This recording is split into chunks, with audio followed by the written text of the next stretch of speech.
Ben ölsem de dava ölmez.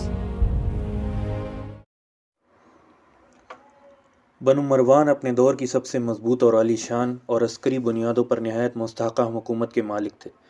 بظاہر یہ ممکن نہ تھا کہ ان کی نظام حکومت پر کوئی اندرونی یا بیرونی اصلاحی تحریک بزور قوت اثر انداز ہو سکتی۔ ماضی میں حضرت حسین رضی اللہ عنہ نے حکومت کو شورائی بنیادوں پر استوار کرنے کے لیے عوامی طاقت کے ذریعے سے جو کوشش کی تھی وہ اہل کوفہ کی پست ہمتی و بے وفائی اور حکام کی سختی کی نظر ہو گئی تھی۔ اس کے بعد عبداللہ بن زبیر رضی اللہ عنہ شورائی حکومت کے قیام میں کامیاب ہو جانے کے بعد بھی بنو مروان کی مسلسل مزاحمت کے باعث اپنی اصلاحات کا کوئی پائیدار نقش چھوڑے بغیر بساط سیاست سے ہٹا دیے گئے۔ اب درمندان قوم کے نزدیک حکومت میں پیدا شدہ خرابیوں کی اصلاح کی ایک ہی صورت رہ گئی تھی، اور وہ یہ کہ خود حکمران خاندان سے کوئی اولو العزم بندہ اٹھے اور نظام حکومت کو از سر نو خلافت راشدہ کی بنیادوں پر استوار کرنے کا بیڑا اٹھائے۔ آخر پہلی صدی ہجری کے اختتام پر مشیت الہیہ نے یہ کرشمہ کر دکھایا اور اس عظیم کام کے لیے اس عمر ثانی کا انتخاب کیا جسے خواب میں دیکھ کر عمر بن الخطاب رضی اللہ عنہ چونکتے ہوئے بیدار ہوئے تھے اور کہہ اٹھے تھے، عمر کی اولاد میں سے یہ کون ہے جس کا نام بھی عمر ہوگا اور سیرت بھی عمر جیسی؟ عمر بن عبدالعزیز رحمہ اللہ خلافت بنو مروان کے بانی، مروان بن الحکم کے پوتے اور حضرت عمر رضی اللہ عنہ کے پڑنواسے تھے۔ بنو مروان اور فاروقی خاندان کا یہ ملاپ ان دنوں ہوا تھا جب حضرت عمر رضی اللہ تعالیٰ عنہ نے دودھ میں پانی ملانے کی ممانعت کی تھی۔ وہ ایک رات گشت پر تھے، ایک گھر سے آواز آئی اور کوئی عورت کہہ رہی تھی، بیٹا صبح ہونے والی ہے، دودھ میں پانی ملا دے۔ لڑکی نے جواب دیا، اماں آپ کو معلوم نہیں کہ امیر المومنین نے اس سے منع کر دیا ہے؟ ماں کی آواز آئی، امیر المومنین اس وقت کہاں ہیں؟ انہیں بھلا کیا خبر؟ بیٹی نے جواب دیا، امیر المومنین کو چاہے خبر نہ ہو، اللہ تو دیکھ رہا ہے۔ حضرت عمر رضی اللہ عنہ نے اس گھر کو نگاہ میں رکھا اور اپنے بیٹے عاصم کو اس لڑکی کے ساتھ نکاح کی ترغیب دیتے ہوئے کہا، تم اس لڑکی کو نکاح کا پیام دو، مجھے امید ہے کہ اس سے ایسا جوان پیدا ہوگا جو سارے عرب پر حکومت کرے گا۔ عاصم نے اس سے نکاح کر لیا۔ اس خاتون سے عاصم پیدا ہوئیں جن کا نکاح مروان بن الحکم کے بیٹے عبدالعزیز سے ہوا۔ عبدالعزیز 21 سال تک مصر کے گورنر رہے۔ 23 ہجری میں ان کے ہاں عمر کی ولادت ہوئی۔ عمر بن عبدالعزیز رحمہ اللہ کی پرورش اور تعلیم و تربیت بڑی خوشحالی میں ہوئی۔ بچپن ہی میں قرآن مجید حفظ کر لیا۔ 12-13 سال کے ہوئے تو والد نے انہیں تعلیم و تربیت کے لیے مدینہ منورہ بھیج دیا۔ مدینہ کے مشہور محدث صالح بن کیسان کو ان کا تعلق مقرر کیا اور ان سے عمر کی خیر خبر لیتے رہے۔ ایک بار معلوم ہوا کہ عمر نے بال سنوارنے میں مشغولیت کی وجہ سے نماز میں تاخیر کر دی۔ فوراً مصر سے ایک ہرکارہ بھیجا جس نے آتے ہی کچھ کہے سنے بغیر ان کے بال کاٹ ڈالے۔ تربیت کے اس اثر کی وجہ سے عمر سنتوں کی پابندی اور علم و فضل میں وہ اپنے تمام خاندان پر فوقیت لے گئے۔ انہوں نے شہر نبوی کی عمر رسیدہ صحابہ سہیل بن سعد، صائب بن یزید اور عبداللہ بن جعفر رضی اللہ عنہم سے بھی حدیث نبوی سماعت کی۔ ان کے اساتذہ میں عروہ بن زبیر اور سعید بن مسیب رحمہ اللہ بھی شامل تھے۔ انس بن مالک رضی اللہ عنہ نے ایک بار مدینہ منورہ تشریف لائے۔ عمر بن عبدالعزیز کے پیچھے نماز پڑھنے کا موقع ملا تو فرمایا، میں نے نبی کریم صلی اللہ علیہ وسلم کی نماز سے ملتی جلتی نماز جیسی اس نوجوان کی دیکھی ہے، ویسی کسی کی نہیں دیکھی۔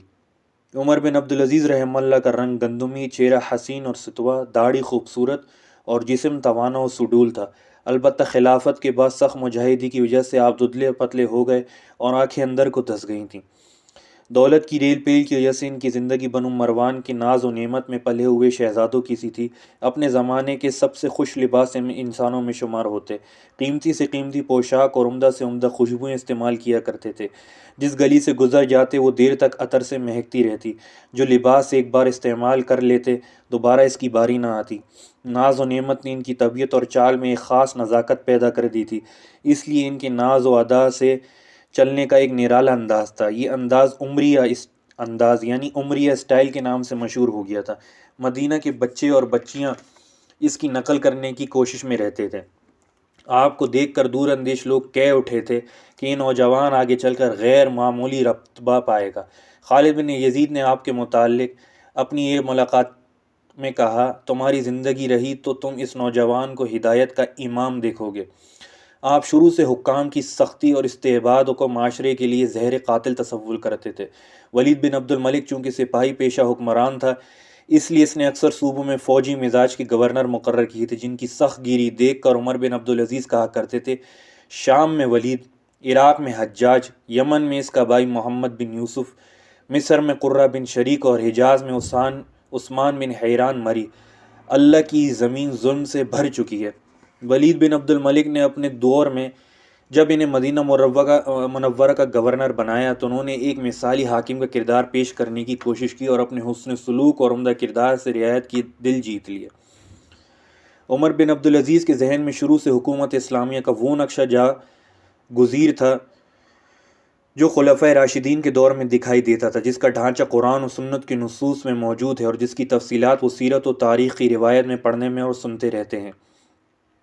وہ شخصی حکومت کے حق میں نہ تھے اور جانتے تھے کہ ایسا نظام حکومت چاہے جواز کی حد میں ہو مگر اسلام کی عالمگیر مزاج سے ہم آہنگ نہیں ہو سکتا۔ اس لیے وہ حکومت میں عالم فاضل مسلمانوں کی زیادہ سے زیادہ شراکت و شرعیت و استناس کی ترویج کے قائل تھے۔ یہی وجہ تھی کہ گورنری کا عہدہ سنبھالتے ہی انہوں نے مدینہ منورہ کے علماء، فقہاء اور عمائد کو بلا کر کہا، میں نے آپ حضرات کو ایسے کام کے لیے زحمت دی ہے کہ اس میں میرا ہاتھ بٹانے میں آپ سب کو ثواب ملے گا، آپ حق کی حمایت قرار پائیں گے، میں کوئی آپ کی رائے اور مشورے کے بغیر کام انجام نہیں دوں گا۔ جب آپ کسی کو ظلم کرتا دیکھیں یا آپ کو کسی سے ظلم و زیادتی کی اطلاع ملے تو آپ مجھے ضرور اطلاع دیجیے۔